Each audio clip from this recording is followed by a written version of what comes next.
তো finally south কোরিয়াতে সাক্ষাৎ হলো চাইনিজ প্রেসিডেন্ট শি জিনপিং এর সাথে আমেরিকান প্রেসিডেন্ট মিস্টার ডোনাল্ড ট্রাম্পের। এই মিটিংটা খাস এই জন্যই যে সবাই ধারণা করছে এই সাক্ষাতে দুই পক্ষের মধ্যে tariff, advance tech, rare earth মিনারেলসের ফিল্ডে দুই দেশের কোঅপারেশনকে সুনিশ্চিত করবে এই জন্যই বলছি।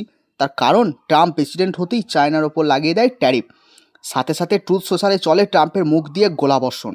কিন্তু চায়নার মোকাবিলা করতে ইউএসএকে দেওয়া রেয়ার আর্থ মিনারেলসের এক্সপোর্টের ওপর ব্যান লাগিয়ে দেয়।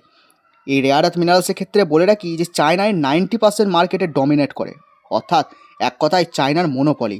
অর্থাৎ ট্রাম্পের ক্ষেত্রে অবস্থা এমন হয়ে দাঁড়ায় যে বাঁশ কেন ঝাড়ে, এসো আমার।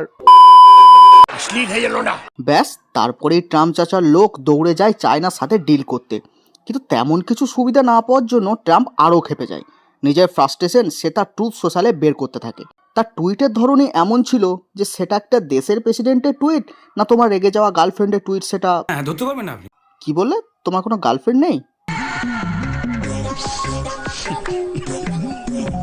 যাই হোক, ট্রাম্প আবার জানতে পারে যে চায়না ইন্ডিভিজুয়ালি প্রত্যেকটা দেশকে বলছে যে চায়না থেকে নেওয়া কোনো রেয়ার আর্থ মিনারেলস যেন ইউএসএ না পৌঁছায়। এটা ট্রাম্পের কানে উঠতেই ট্রাম্প খুব রেগে গিয়ে চায়নার ওপর 166% ট্যারিফ লাগানোর ধমকি দিয়ে দেয়। সাথে এটাও বলে যে সে নাকি শি জিনপিংয়ের সাথে সাউথ কোরিয়াতে কোনো মিটিং করবে না। কিন্তু ট্রাম্প সে আবার টাকো করে গতকাল সি এর সাথে মিটিং করেছে সাউথ কোরিয়াতে। এখন প্রশ্ন হলো যে মিটিং কি সাকসেসফুল হয়েছে এই দুই সজ্জন লোকের মধ্যে? তো দেখো, ট্রাম্প সি এর মধ্যে মিটিংয়ের রেজাল্ট বলতে খালি দুই পক্ষই প্রমিস করেছে যে সমস্যাগুলি সমাধান করা হবে। অর্থাৎ ট্রাম্প চায়নার ওপর লাগানো ট্যারিফ 57% থেকে 47% করে দিয়েছে। আর চায়না 1 বছরের জন্য কোনো রকম বাধা ছাড়া ইউএসএ থেকে রেয়ার আর্থ এলিমেন্ট সাপ্লাই করবে। এখানে এটা একটা প্রমিস করেছে। এখন প্রমিস কে কতটা রাখে সেটাই দেখার। এছাড়াও চায়না ইউএসএ থেকে ফের সয়াবিন কেনা শুরু করবে বলেও কথা দিয়েছে।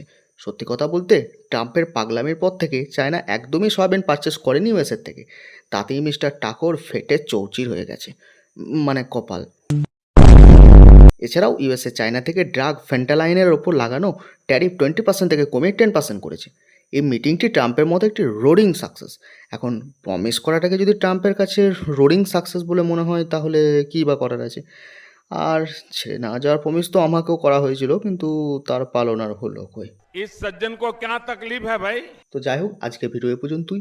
আশা করি ভিডিওটি তোমাদের ভালো লেগেছে। হ্যাঁ, ভিডিওগুলো অনেক ছোটো হয়ে যাচ্ছে, তাই আমি ঠিক করেছি যে পরের ভিডিও থেকে একটু বেশি টপিক রাখবো, যাতে ভিডিওগুলির লেন্থ একটু বেশি বড় হয়। তো ততদিন ভালো থেকো, চ্যানেলটা সাবস্ক্রাইব করো, ভিডিওগুলোকে লাইক করো, তাতে আমি অনেক বেশি উৎসাহ পাই।